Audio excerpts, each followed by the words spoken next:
benedictina del siglo XVIII, lugar de peregrinación desde hace siglos.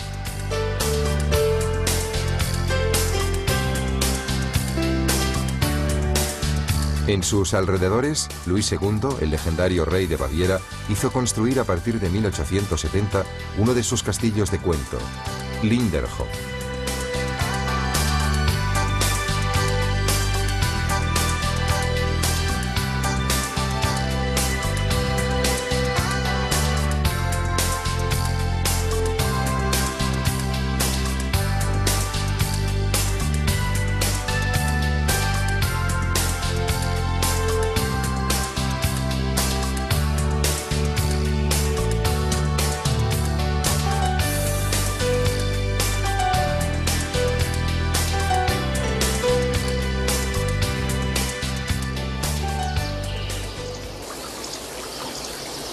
El castillo está formado por un edificio principal, un parque escalonado y una serie de pequeños edificios que recuerdan en su forma y decoraciones los mitos griegos y las leyendas nórdicas, muy queridas por el soberano. El edificio central está coronado por una estatua de Hércules y Atlante, bajo la cual, en el centro del tímpano, se halla el escudo de Baviera. Delante del castillo, a los pies de una escalinata, se abre un espejo de agua, rodeado de estatuas y fuentes. En un segundo estanque, excavado en el interior de una gruta artificial, Luis II daba solitarios paseos en una barca en forma de concha, acompañado por la música del Tannhäuser wagneriano. Wagner, que vivió en la corte de Múnich y en otras residencias de Luis II, fue el gran protegido del rey.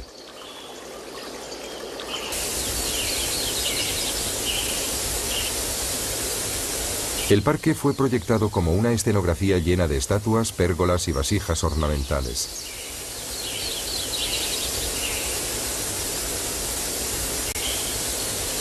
En el centro se halla una serie de cascadas artificiales dominadas por el grupo escultórico de Neptuno. Un poco más lejos surge una glorieta morisca con torres con cúpula de metal y cristal.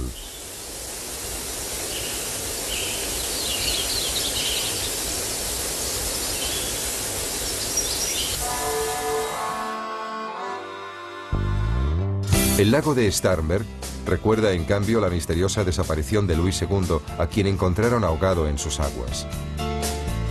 En los alrededores se alza la antigua abadía de Andechs.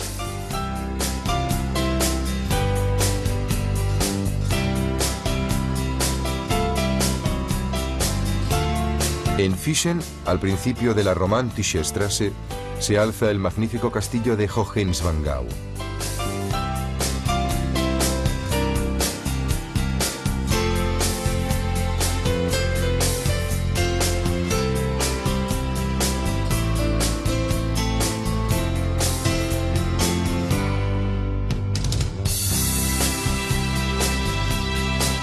Pero la gran atracción de la región, llena de recuerdos de Luis II, es el romántico castillo de Neuschwanstein, iniciado en 1869 y terminado a fines del siglo XIX.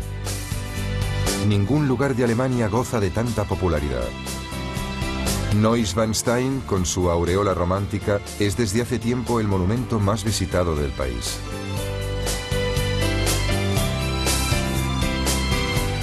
El castillo exaltó de tal modo la imaginación de las generaciones posteriores que se convirtió en sinónimo de lugar de cuento. El mismo Walt Disney se inspiró en él cuando hizo dibujar el castillo de la Bella Durmiente para su película de dibujos animados. Además, realizó una reproducción en escala reducida para el parque de Disneylandia. Toda la construcción, hasta el más pequeño detalle, está inspirada en las escenografías de las obras de Wagner, que narran los mitos de la antigua Alemania.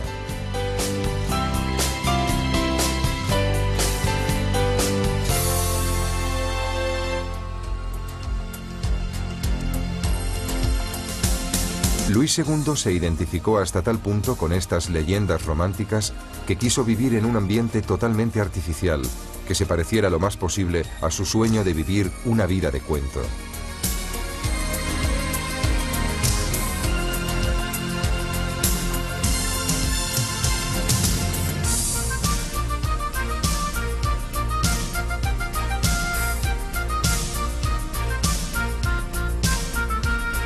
Las pinturas del castillo, que ilustran sagas y mitos de todos los tiempos, se ejecutaron bajo las exigentes indicaciones del rey, que no dudaba en obligar a los pintores a trabajar hasta entrada la noche.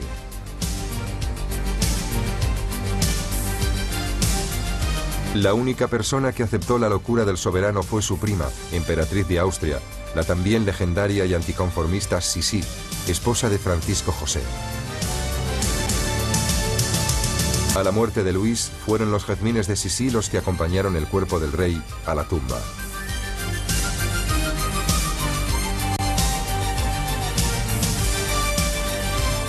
La romántica fascinación por el pasado y por el mito artístico, vivido tan intensamente por Luis II, expresan de la forma más auténtica la esencia de Múnich, la ciudad que los propios alemanes definen cariñosamente como el pueblo de 1 millón de habitantes.